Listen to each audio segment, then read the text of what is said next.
Mes chers amis, Matthieu chapitre 5, et aujourd'hui c'est la fête de Saint Élisée, un saint de l'Ancien Testament. La tradition chrétienne a fait d'Élisée et du prophète Élie des saints qui ont appartenu à la tradition de l'Ancien Testament, même beaucoup plus avant la naissance de notre Seigneur. Ça c'est très intéressant parce qu'on reconnaît la sainteté des hommes qui n'ont pas été chrétiens.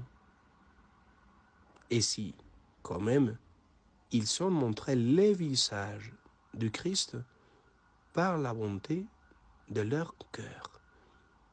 Regardez Moïse, par exemple. Vous savez, qu'est-ce que ça a été vraiment un témoignage pour le peuple d'Israël jusqu'aujourd'hui, d'un homme de Dieu, vraiment de Dieu, Moïse. Moïse, en sachant que Moïse, les mots Moïse, c'est même pas un mot israélien. C'est un mot juif. C'est un mot même pas juif.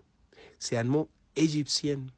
Le nom Moïse, c'est un nom d'un Égyptien.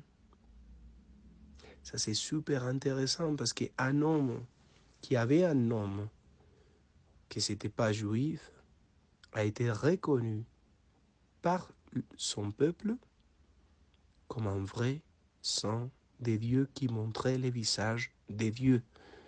Les prophètes Élie, la même chose. Les prophètes Élisée, la même chose.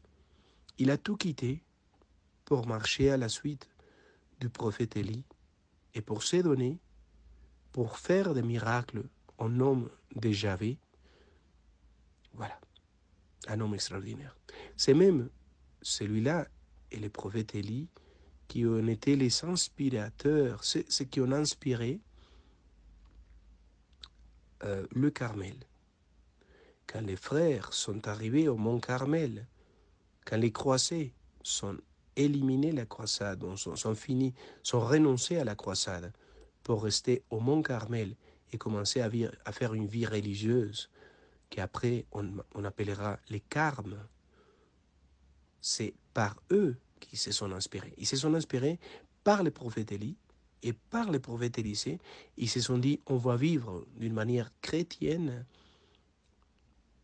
pleine de sainteté, en faisant toujours l'imitation du prophète Élie et Élisée. Et voilà qu'aujourd'hui, l'évangile, c'est Matthieu 5. Et lui, il va nous montrer la radicalité de cela que signifie aimer notre Seigneur. La radicalité, ça veut dire éliminer du cœur et de la vie tout cela qui nous amène au péché. Si ton œil te fait pécher, il faut le sortir. Si ton bras te fait pécher, il faut le couper. Comment arriver à cela? Ce n'est pas une chose physique. Ça parle d'une expérience spirituelle dans laquelle on renonce à ambiance, à personne ou à des choses qui nous fait arriver, tomber dans le péché. Mes frères amis, mes chers amis, que Dieu nous aide à trouver cela, la radicalité avec notre Seigneur. Au nom du Père et du Fils et du Saint-Esprit. Amen.